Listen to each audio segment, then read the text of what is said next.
Hello student, इस class में आप लोग का स्वागत है। आज क्लास में हम लोग समझेंगे एक्सरसाइज 9.2 का क्वेश्चन नंबर 15 से क्वेश्चन नंबर हम लोग 14 तक कंप्लीट कर चुके हैं और इसका थ्योरम भी। तो देखो क्वेश्चन नंबर 15 में क्या करना है। 15 को समझने से पहले हम लोग को ए जानेंगे। ए और बी के बीच अर्थमेटिक मीन मतलब समांतर माद। समांतर माद का फॉर्मूला क्या होता है? a plus B by two, a formula होता है। अब देखो यहाँ क्या करना है एक क्वेश्चन नंबर 15 में कि इतना a तथा b के मध्य समांतर माद हो तो n का मान ज्ञात करें। मतलब n का कहा जा रहा है मान ज्ञात करने के लिए n इक्वल टू व्हाट, जब a और b के बीच क्या है समांतर माद। मतलब यहाँ पे गिवन कर दिया am बराबर क्या, a पर पावर n प्लस b पर पावर n बटा में a पर power n minus 1 plus b पर पावर n माइनस 1 a। तो हम लोग फार्मूला जानते हैं a और b के बीच समांतर माद का फार्मूला क्या होता है? a प्लस में b बाई टू। तो समांतर माद का फार्मूला लगा दो a plus b by two, या ऐसे चल सकते हैं समांतर माद बराबर क्या फार्मूला होता है? a plus B by two लिखते हैं।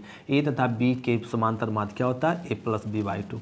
अब इस समांतर माद दिया हुआ लिख लो a पर पावर n प्लस b पर पावर n बटा a पर power n minus 1 plus b पर पावर n माइनस 1 बटा बराबर में a plus B by two. एक ही बना।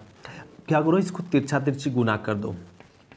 तो तिरछा गुना करेंगे 2 इंटू ए पर power n plus 2 into B पर पावर n इक्वल टू, इसको गुना कर दो। तो a से गुना करेंगे तो a इंटू ए पर पावर n माइनस 1, फिर a को इससे करो प्लस में a b पर पावर n माइनस 1। अब b को करेंगे इससे प्लस में b इंटू ए पर power n minus 1 plus b into B पर पावर n माइनस 1। b को दोनों से कर दे, a आ गया। अब यहाँ पे लिख लेते हैं, इसको मिटा लेते हैं, देखो और a मिटा ले। अब देखो क्या करो ना, यहाँ पे 2 इंटू ए पर पावर n, 2 इंटू ए पर पावर n। अब इसको ना इधर ले आओ, या रहने दीजिए अभी, प्लस में 2 इंटू बी पर पावर n बराबर। अब देखो दोनों का बेस सेम है तो पावर जुड़ेगा। यहाँ पे a पर पावर 1 है, a पर पावर n माइनस 1 है, a जुड़ेगा a इंटू ए पर पावर n माइनस 1, तो क्या आ जाएगा n प्लस प्लस और a b पर पावर n माइनस 1। अब यहाँ पे b इंटू प्लस में b इंटू ए पर power n minus 1 plus plus. अब यहाँ पे b इंटू बी पर पावर n माइनस 1 जुड़ेगा तो क्या हो जाएगा b पर पावर n, ये हो गया। अब देखो ये 2a पर पावर n है, माइनस को इधर लाएंगे, प्लस को इधर लाएंगे माइनस में, अब प्लस में 2b पर पावर n, इसको ले आओ माइनस में b पर पावर n बराबर बराबर, ध्यान देंगे। और अब बच क्या गया, a इंटू बी पर पावर n माइनस 1 अब प्लस में b इंटू ए पर पावर n माइनस 1, a बच गया। अब इसको घटा लो, घटाएंगे तो क्या आएगा a पर पावर n, प्लस इसको घटाएंगे तो b पर पावर n बराबर में क्या बच जाएगा a इंटू बी पर पावर n माइनस 1 अब प्लस में b इंटू ए पर पावर n माइनस 1, a बचेगा नहीं। अब क्या करो, इसमें a पर पावर n को रहने दो, इसको इधर लिया तो इसको इधर लाएंगे तो माइनस में b इंटू ए पर पावर n माइनस 1, ये आ गया बराबर बराबर, या प्लस b को रहने दो, प्लस b रह गया b पर पावर, इसको इधर लाओ तो माइनस में a इंटू बी पर पावर n माइनस 1, ए कह लिए तो बराबर में क्या बचा 0। अब देखो दोनों में कॉमन दिख रहा है क्या, a पर पावर n माइनस, यहाँ a पर पावर n है, यहाँ a पर पावर n माइनस 1 है, तो क्या करो ना a पर पावर n माइनस 1 कॉमन लेंगे तो क्या बचेगा a, यहाँ a, अब माइनस यहाँ क्या, ये तो कॉमन ले ली तो यहाँ केवल b बचेगा। अब प्लस, अब देखो ये दोनों में क्या कॉमन, b पर पावर n माइनस 1 कॉमन हो, तो यहाँ क्या बच जाएगा b, अब माइनस यहाँ क्या बचेगा a बराबर में 0। a पर पावर n माइनस 1 और a माइनस b, ये दोनों से ना माइनस कॉमन लो तो ये माइनस हो जाएगा, तो माइनस कॉमन ले तो माइनस वाला प्लस, प्लस वाला माइनस बराबर में 0, ये आ जाएगा। अब देखो a माइनस बी क्या है कॉमन, तो a माइनस बी कॉमन लेंगे तो बचेगा क्या, ए पर पावर एन माइनस 1 और माइनस में बी पर पावर एन माइनस ए बचेगा बराबर में 0। ये आ गया। तो इसको जल्दी से नोट करो, इसको रफ कह लेते हैं। तो इतना नोट हो गया, जल्दी से स्कैन करो। स्कैन हो गया तो यहाँ से रफ कह लेते हैं। अब जरा देखो, अब ये कह ले a माइनस बी इधर जाएगा तो क्या हो जाएगा ना 0। तो क्या बचेगा a पर पावर n माइनस 1 b पर पावर n माइनस 1 बराबर में 0 बराबर 0। ए कह ले a बटा तरफ 0 तरफ जाएगा 0 हो जाएगा। अब इसको रहने दो a पर पावर n माइनस 1, माइनस को इधर ले जाओ प्लस में b पर पावर n माइनस 1। अब क्या करो a पर पावर n माइनस b को बटा में लाओ तो b पर पावर n माइनस 1 बराबर में क्या बचेगा 1। इसको बटा में डिवाइड में करेंगे 1 आ गया। अब क्या करो, अब देखो दोनों a बाई बी के होल पावर में लिख सकते हैं n माइनस 1। क्यों? क्योंकि बेस अलग अलग है, पावर सेम है, तो इस तरह से लिख सकते हैं। a1 हो गया। अब ये पॉइंट समझो, किसी भी संख्या के पावर अगर 0 हो जाए तो उसका वैल्यू क्या होता है 1। कोई भी संख्या के पावर में 0 हो उसका रिजल्ट क्या होता है 1। तो a बाई बी के पावर में भी 0 हो जाए तो उसका रिजल्ट क्या लिख सकते हैं 1। तो a बाई बी पर पावर n माइनस 1 को रहने क्या 1 को लिख सकते हैं ऐसे s लिख सकते हैं a बाई बी पर पावर क्या लिख दो 0। तो a b पर पावर 0 a हो गया। अब देखो दोनों का बेस सेम है, बेस सेम है तो पावर भी क्या होता है ना इक्वल होता है। अगर बेस इक्वल हो तो पावर भी इक्वल, तो इसको लिख सकते हैं n माइनस 1 इक्वल टू 0। तो n बराबर क्या आ गया 1। यही हम लोग को ज्ञात करना था क्या ना n का मान। तो n का मान कितना आएगा 1 आएगा। ये हो गया क्वेश्चन नंबर क्या 15। अब हम लोग समझते हैं क्वेश्चन नंबर 16। तो इसको नोट क्या लेते, फिर हम लोग समझते हैं क्वेश्चन नंबर 16। तो क्वेश्चन नंबर हम लोग समझेंगे 16 में क्या करा है कि m संख्याओं को 1 तथा 31 के रखने पर प्राप्त अनुक्रम क्या ना एक समांतर श्रेणी में क्या ना m संख्या को 1 तथा 31 के बीच रखने पर प्राप्त अनुक्रम क्या ना एक श्रेणी में होता है। तो 7वीं एवं a माइनस बी संख्याओं का अनुपात इतना दिया हुआ, तो m का मान ज्ञात करो। तो ये m का मान ज्ञात करने के लिए, तो इसको हम लोग ज्ञात कैसे करेंगे वो समझो। तो इसको हम ज्ञात करने के लिए ये समांतर माध्य क्या है, तो इसका सॉल्यूशन में ना ये प्रथम पद क्या दिया हुआ 1 और अंतिम पद क्या दिया हुआ 31 ये मान लेते। समांतर माध्य की संख्या कितना है, तो अर्थमेटिक मीन की संख्या, तो अर्थमेटिक मीन की संख्या m है। m अर्थमेटिक मीन है, उसमें से क्या ना 1 और 31 के बीच में m अर्थमेटिक मीन है a। और कर रहा है सातवीं अर्थमेटिक मीन मतलब a7 बाई और a माइनस 1 अर्थमेटिक मीन का संख्याओं का अनुपात दिया हुआ। तो 7वां अर्थमेटिक मीन और a माइनस 1 अर्थमेटिक मीन का अनुपात क्या दिया हुआ 5:9 ए दिया हुआ। तब करा m का मान ज्ञात करो फाट। अब समझ गए होंगे क्वेश्चन। तो m का मान ज्ञात करने के लिए 7वां और a माइनस 1 का अनुपात दिया हुआ, तो a ज्ञात करने के लिए पहले हम लोग को निकालना पड़ेगा d। तो d बराबर फार्मूला हम लोग प्रूफ किए थे और ये बताए भी थे कि b minus a by n plus 1 ये फार्मूला होता है d निकालने का। अब b को रख दो, b 31 माइनस 1 और a का मान 1 और n अर्थमेटिक मीन की संख्या कितना है m, तो m प्लस 1। तो d बराबर क्या हो जाएगा 30 बटा m प्लस 1 ये हो गया। तो d क्या हो गया ना ज्ञात हो गया, फर्स्ट मान सकते। अब हमें ज़रूरत क्या 7वां अर्थमेटिक मीन, तो 7वां अर्थमेटिक मीन ज्ञात कर लो। 7वां अर्थमेटिक मीन का फॉर्मूला क्या हो जाएगा a प्लस 7d। ये सब थ्योरी बता चुके हैं, बस खाली समझना है। अब देखो a प्लस 7 d का मान रख दो, d यहाँ पे है 31 बटा में m प्लस में 1, तो m प्लस 1 तो क्या हो जाएगा यहाँ पे a प्लस में 7 21 210 बटा में m प्लस 1 a आ गया। a मिल गया हम लोग को क्या ना 7वां अर्थमेटिक मीन।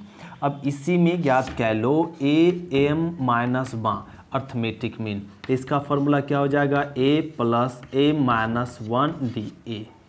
अब a का मान a का मान तो 1 दिया हुआ, यहाँ भी a का मान 1 रख दीजिए और a भी 1 हो गया।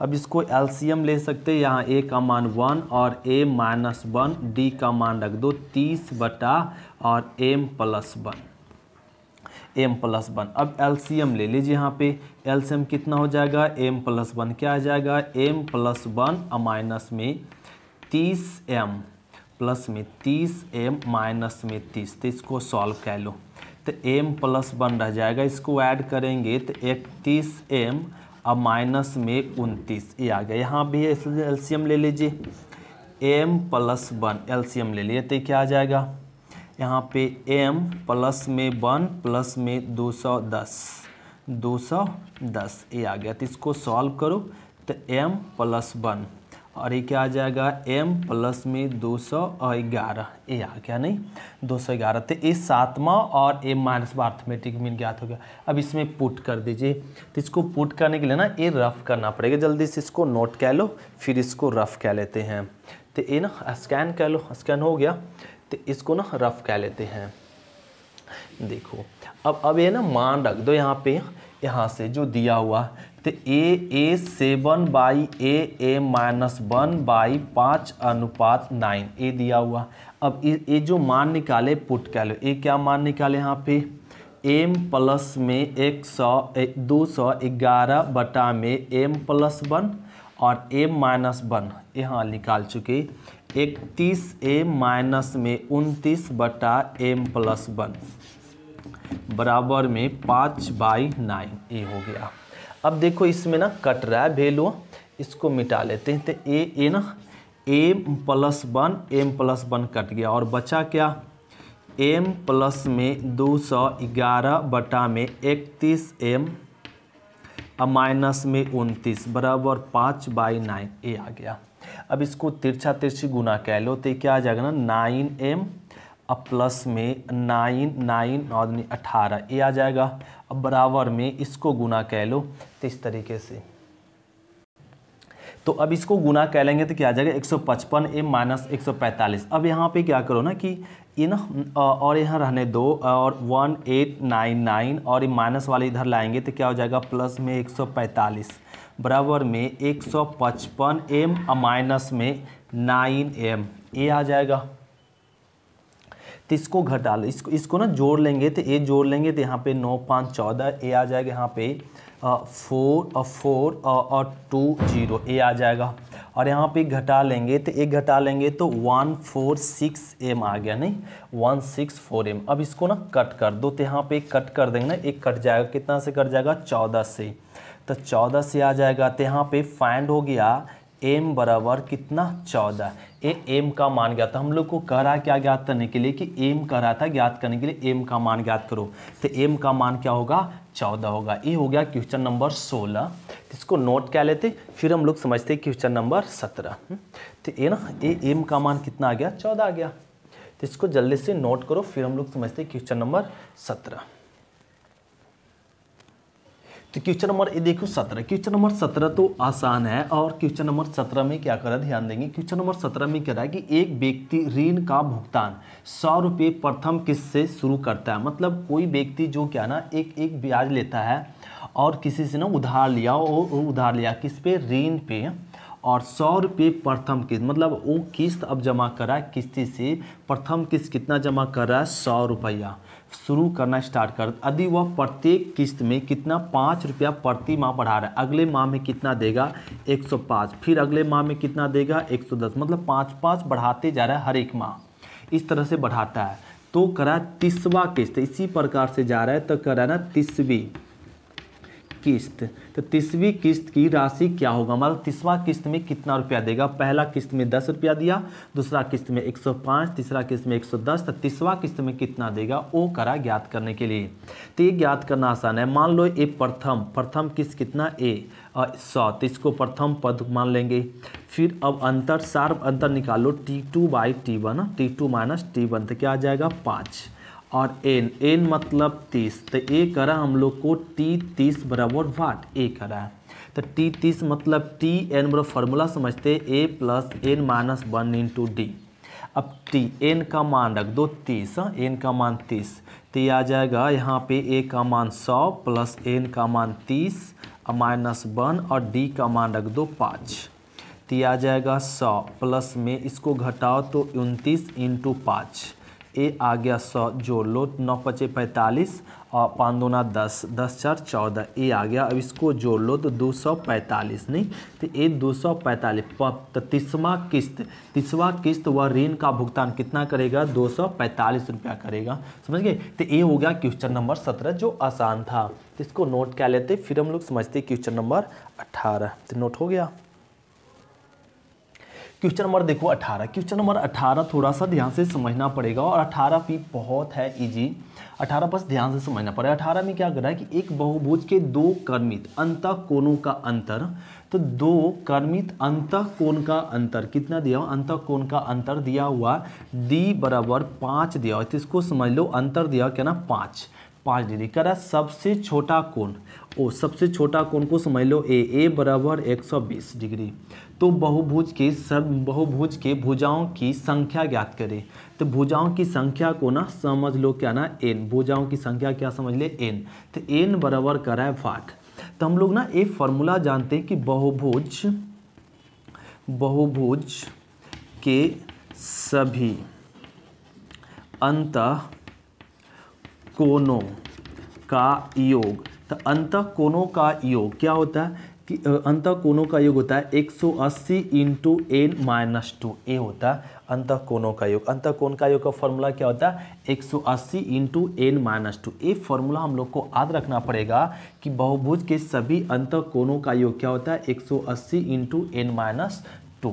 अब देखो SN-2, तो अंतःकोणों का योग तो फॉर्मूला क्या होता है n/2 2a। जैसे अंतःकोण को हम लोग यहाँ क्या सूचित कर रहे हैं SN बराबर दिया हुआ 180 इंटू n-2। और SN का फॉर्मूला हम लोग सभी जानते हैं n/2 2a plus n-1 into d बराबर में 180 इक्वल टू n-2। अब देखो n का तो मान ज्ञात करना, n को रहने दो 2, a का मान गिवन है क्या ना 5, अब सॉरी ए का मान 120 प्लस में n-1 डी का मान 5 रख दो और बराबर में 180 इंटू n-2।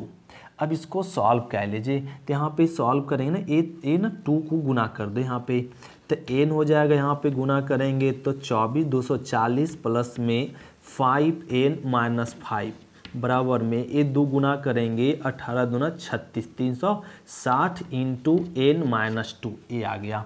तो यहाँ लिख लेते हैं, समझ रहे। इसको गुना कह लो तो ये ना पहले रहने दो n इंटू 240, 240 में ना 5 घटा लो तो यह आ जाएगा ना 235, अब प्लस में 5n बराबर में, अब इसको गुना कह लीजिए। तो ये ना गुना कह लेंगे तो हम लोग को मिल जाएगा 360n, अब माइनस में 36 दूना 72, तो 720 ए आ जाएगा, नहीं 720। अब क्या करो, इसको n को गुना करो 235n, अब प्लस में इसको गुना करो 5n² बराबर में, अब ये आ गया 360n माइनस में 720। अब n वाले को एक तरफ कह लो, n वाले की एक तरफ, तो यहाँ पे ना 5n² और ना प्लस में 235n माइनस में 360n माइनस वाले इधर आएगा तो प्लस में 720 इक्वल टू 0।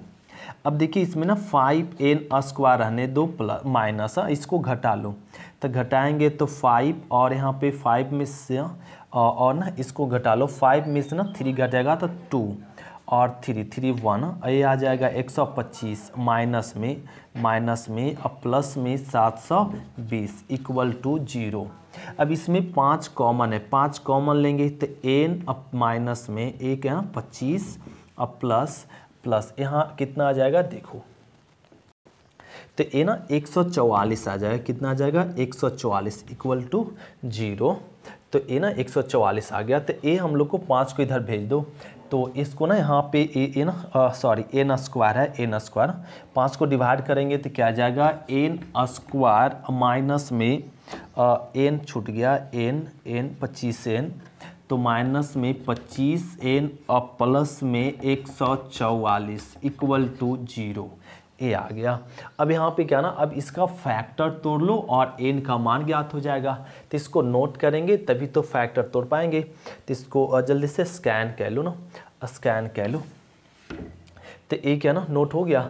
अब देखो इसको ना हम लोग सॉल्व करते तो एन स्क्वायर माइनस 25 एन को ऐसे लिख सकते और 16 नंबर 44 से होता है 16 एन माइनस में 9 है ना, 16 नंबर 44 से 16 नौ 25 और प्लस में 144 बराबर में 0 ए। अब देखो इनमें कॉमन है एन, एन माइनस में 16 रह जाएगा। ये दोनों में क्या कॉमन, माइनस एन, तो एन माइनस में 16। अब देखो यहाँ पे अब दोनों में क्या कॉमन मिल गया, बराबर में 0। अब दोनों में कॉमन एन माइनस में 16, एन माइनस में 16 कॉमन ले लेते, क्या बचेगा यहाँ पे एन माइनस में यहाँ बच जाएगा 9 बराबर में 0। तो एन माइनस 16 बराबर 0 और यहाँ एन माइनस 9 बराबर 0। तो एन बराबर में 16 और एन बराबर कितना हो जाएगा 9। तो यहाँ पे ना N does not equal to 0 होगा और N does not equal to 16, N का मान 9 होगा केवल ना। अब एन का मान 16 क्यों नहीं हुआ कि एन का मान अगर यहाँ पे 16 रख देंगे तो यहाँ पे ना सेटिस्फाई नहीं करेगा है ना, ए सेटिस्फाई नहीं करेगा। तो एन का ना बहुभुज की संख्या 16 नहीं हो सकता, मैक्सिमम ज़्यादा हो जाएगा। इस कारण से एन का मान 16 नहीं होगा, एन का मान क्या होगा 9 होगा। तो ये हो गया क्वेश्चन नंबर 18। तो हम लोग एक्सरसाइज कंप्लीट के लिए 9.2। तो अब हम लोग मिलेंगे नेक्स्ट एक्सरसाइज में 9.3 में। तो इसको पहले नोट कर लेते हैं, ये नोट हो गया। तो हम लोग मिलेंगे नेक्स्ट एक्सरसाइज में 9.3। 9.3 में हम लोग को पढ़ने क्या है, क्या ना ज्योमेट्रिकल प्रोग्रेशन। अभी हम लोग समझे क्या अर्थमेटिकल प्रोग्रेशन और अर्थमेटिकल मीन।